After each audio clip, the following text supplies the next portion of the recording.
talking about right here. The king of sports media. Who is that? Would y'all say it's Pat McAfee? I think we would have to come to that consensus.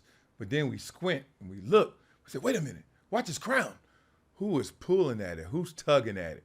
Looks like Shannon Sharpe. So Dan Batard was talking about sports media and how it's shifted. And we're going to run a few of Dan's clips over the next few days because Dan is dropping jewels and dropping gems because he's leading with the heart. I share with Dan Batard the same passion, the same concern, the same responsibility to make sure that sports media reflects sports properly. Why? Because it's affected all our lives in so many positive ways. Look at your boy, I'm here because a lot of it has to do with sports. So take this thing seriously. Dan does as well. He wears it on his sleeve. I keep it in my head. We're going to show you guys what Dan Batard said about the king of this thing. Let's go. I do think that the innards of this business are interesting. And when I talk about the player empowerment all the time, if the punter arrives at the game and changes everything, what do you think LeBron and Peyton Manning and Tom Brady are going to want when the athletes have all recognized that this is a business that if you do it correctly, you can be the Kelseys and you're so much bigger than football players. Like you can have a career for 30 years after the one that made you famous, Shannon Sharpe. There are people watching him now who don't understand the degree of difficulties on what he just created and have forgotten that he's a Hall of Famer and one of the best to ever play his position.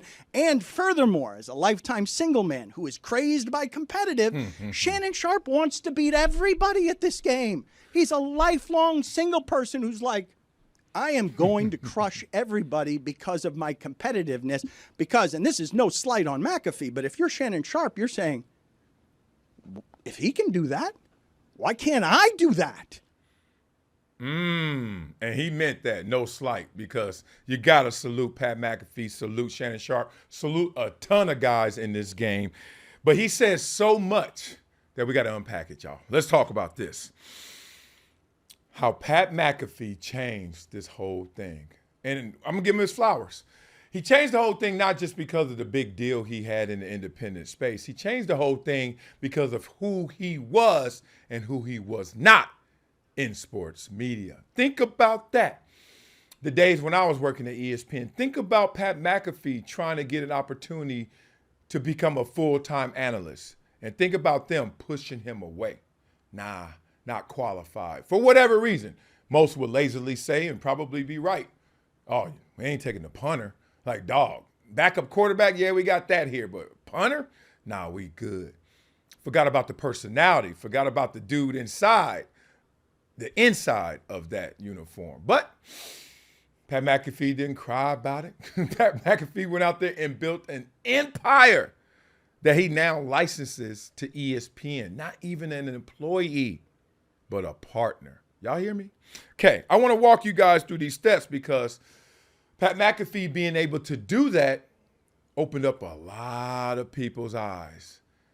And not just those in the sports media, those in traditional media as well. Everywhere they took notice of what Pat McAfee was able to do, but especially us athletes.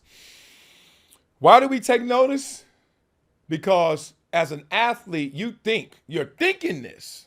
You've been sold this. You've been told this. So you're now being socialized that all of your highlights are going to be on that field, on that court. Afterwards, it can't get better. Yeah, it's a unicorn out there or so. You'll see a Michael Jordan, right? You'll see some guys out there like Charles Barkley killing in his shack. But you know what? Just bet on the fact that most of your highlights going to be behind you once you retire. And then it changed and morphed. Remember, like the 90s. Okay, well, you could become an analyst. You could become a host. And then you start seeing guys like Magic Johnson. And you start seeing some of the all-time greats out there. And you're like, oh, this can work. But all of us up to that point were all working for the corporation. It literally took Pat McAfee getting pushed away, not given the opportunity. Look at the unintended consequences of that. It made him build his own, made him build an empire. And what has that done now? Caught fire, made it contagious, Made it to where everybody is saying, I'm going to build my own too. Even Stephen A. Smith, king of linear cable in terms of sports media, also is doing it in the independent space. Pat McAfee changed how we thought about the game by not even getting to play in the game. That's insane. That's crazy. COVID obviously gave him some turbo boost as well, but Pat McAfee got in this game early enough, built it himself to the point where he said, y'all gonna have to pay me a king's ransom to work with you, not for you. Man, what's happening now? Let me give y'all some behind the scenes kind of opportunities that are just popping up. Omaha Productions. Y'all know how Peyton Manning rolls. But Omaha got a $700 million deal with ESPN reportedly. I'm going to say it again. $700 million? Well, Barstool Sports, we all know. Frat Boy TV. What was it, $4 billion now? The Volume that was started right there on FS1. Fox not wanting it to happen, but it's happening right before their very eyes. And guess what? What's that valued at? Like $200 million now, I hear? The Volume is going down, y'all. Everybody need to just give Pat McAfee his flowers. And Shannon Sharpe, how many shows does he have? How many shows is Shannon Sharpe going to produce? He just started his production company. He already got, 2-3 shows going. Good things are happening around here as well, because y'all checking me out to talk about everything that's going on. And I'm going to take y'all there every time. Great opportunities and partnerships and building up production company and building up network is happening for me as well. And I'm just excited about the fact that what was ours, and when I say ours, I mean sports media, starts with the word sports, is now being owned, at least in some of the landscape and territory, and certainly in our mindsets, by the athletes once again.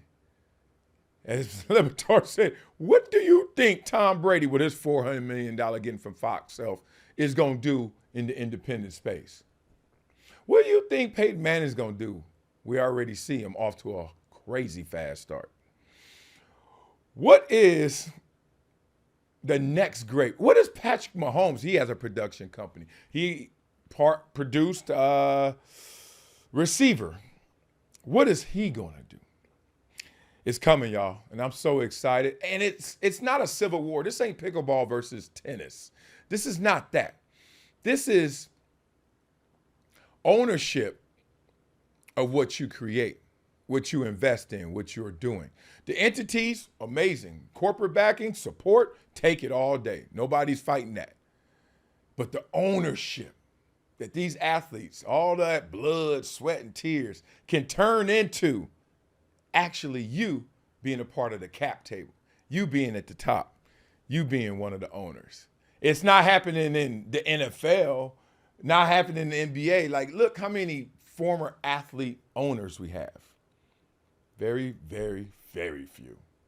But what's happening right now in this sports media space, we're taking it back. We're getting there.